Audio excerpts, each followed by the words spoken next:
Halloween's weird. Today, we often associate the holiday with costumes, candy, squash carving, parties, and horror movies, but the actual origins of the holiday were a completely different story. As the best of the Halloween sequels put it, Halloween. The Festival of Samhain. The last great one took place 3,000 years ago, and the hills ran red with the blood of animals and children.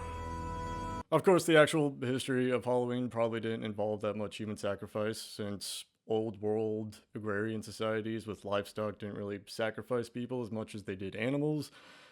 But with that said, how did the holiday get its start? I don't know. I could just read the Wikipedia page off to you, but what would be the point in that?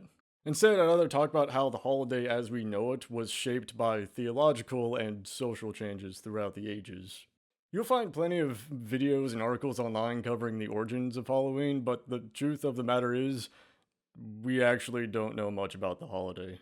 Much of its history actually predates written record, and a lot of its traditions and practices can be traced to a variety of competing festivals. Of course, the primary origin of Halloween can be traced to the Gaelic festival of Samhain?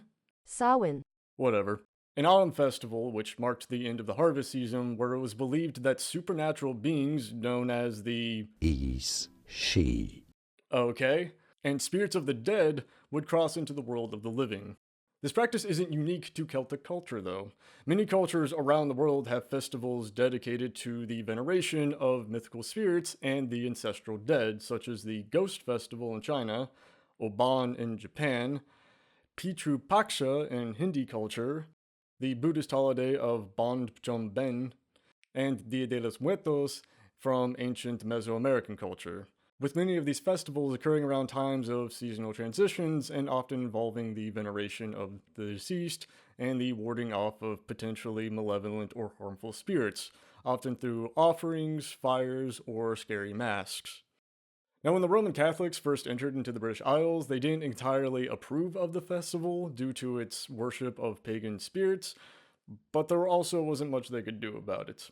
So, they did what many early Christians did best: simply merge the holiday with their own and co-opt the pagan customs into their own religious doctrine. The holiday was eventually merged with the Catholic holiday of All Saints' Day, or All Martyrs' Day, or All Hallows' Day, a holiday dedicated to the remembrance of Christian saints and martyrs, as well as the accompanying holiday of All Souls' Day, which was dedicated to the veneration of deceased loved ones and those believed to be trapped in purgatory. These holidays were initially celebrated in the spring, but they were later moved by Pope Gregory IV to November 1st. Whether to coincide with Samhain or not, that part is completely debated. During these holidays, it was said that people would go door to door asking for bread and sweets as offering for the dead. This is said to be a Christian thing, but in actuality, these practices are said to date back all the way to ancient Greece. The practice itself wasn't even exclusive to Halloween. It was also said to have occurred on other holidays such as Easter and Christmas. That's right, the tradition of trick-or-treat and Christmas caroling likely have the same origin.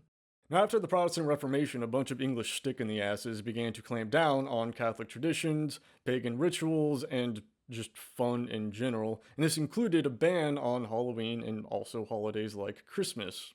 Early American settlers, such as Puritans and Pilgrims, similarly discouraged such pagan festivals, yet Scottish and Irish immigrants did eventually bring the holiday over to the colonies, where it was said that seances and ghost stories became popular pastimes. Now, in the early 20th century, Halloween was actually way more hardcore, likely due to inspirations from other holidays such as Mischief's Night and Guy Fawkes Night, in which kids would go around and pull pranks such as throwing flour in people's faces, egging people's houses, umpining animals, disassembling farm equipment and putting the parts on their rooftops, soaping people's windshields in order to cause auto accidents, arson, robbery, assault, and more. Now, I know what you're thinking. That's not a holiday. That's the Purge. And you know what? The police thought so too. As a result, various cities and communities tried to clamp down on the holiday, first by banning it, But when that didn't work, they decided to do what the Catholics did years ago and simply try to control the holiday. This led to the formation of organized trick-or-treat nights, or beggars' nights as they're known in my hometown, in which parents would escort their kids around the neighborhood, asking their neighbors for candy. This led to a reduction in crime and also made the holiday and the practice of trick-or-treating far more safer and community-friendly. Of course, if you're one of the cool kids, Mischief's Night and Devil's Night is still unofficially celebrated in some parts of the States. Since then, Halloween's become a predominantly commercial holiday, one devoted to the proliferation of the candy and costume companies and the veneration of corporate IP mascots. And thanks to American influence, it has been exported around the world to various countries. Yet, the controversy is still ongoing, with criticisms over the holiday's excessive commercialization, the promotion of junk food, the sexualization of Halloween costumes, its association with deviant behavior, and its synonymy with Western cultural influence. Meanwhile, die-hard Christians continue to condemn the holiday due to its connection with paganism and claims that it promotes devil worship.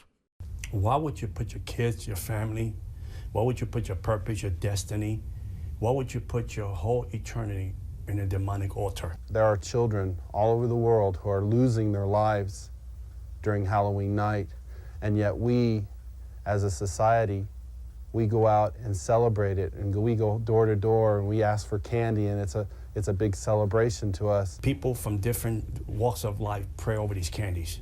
Witchcraft, they pray over the candies, and you come in legal rights of this witch or this warlock, this person's practicing this stuff, giving you this kind of candy. Now you taking that stuff home, you put that stuff into your body. Just when I think you've said the stupidest thing ever, you keep talking. Geez, just wait till they find out about Christmas. The fact of the matter is, many of the horror icons that we come to associate with Halloween, such as witches, vampires, werewolves, and mummies, were initially just a normal part of religious belief and customs in pre-Christian society. It was only after Christians took over that they began to demonize such beings, chalking them up to evil spirits or malevolent demons. In short, Halloween is just as complicated, confusing, and as made up as any other holiday. Its origins as a festival dedicated to the appeasement of nature spirits and the veneration of the dead is what ties it into a greater human narrative of spirit worship and the veneration of deceased loved ones. Its rebrand as a Christian holiday is a testament to its flexibility and its endurance, while its modern, more commercial rendition has given it a wider global appeal that many people can appreciate. It's hard to say what the future holds for Halloween. Maybe it'll re-embrace some of its more Christian or even pagan aspects. Maybe it'll adopt and take on characteristics of other holidays from around the world. Or maybe changing social needs and cultural sensitivities will see the holiday evolve once more into something completely unrecognizable. But one thing's for certain. For all of its controversies and changes, Halloween has proven to be a holiday that won't die easily.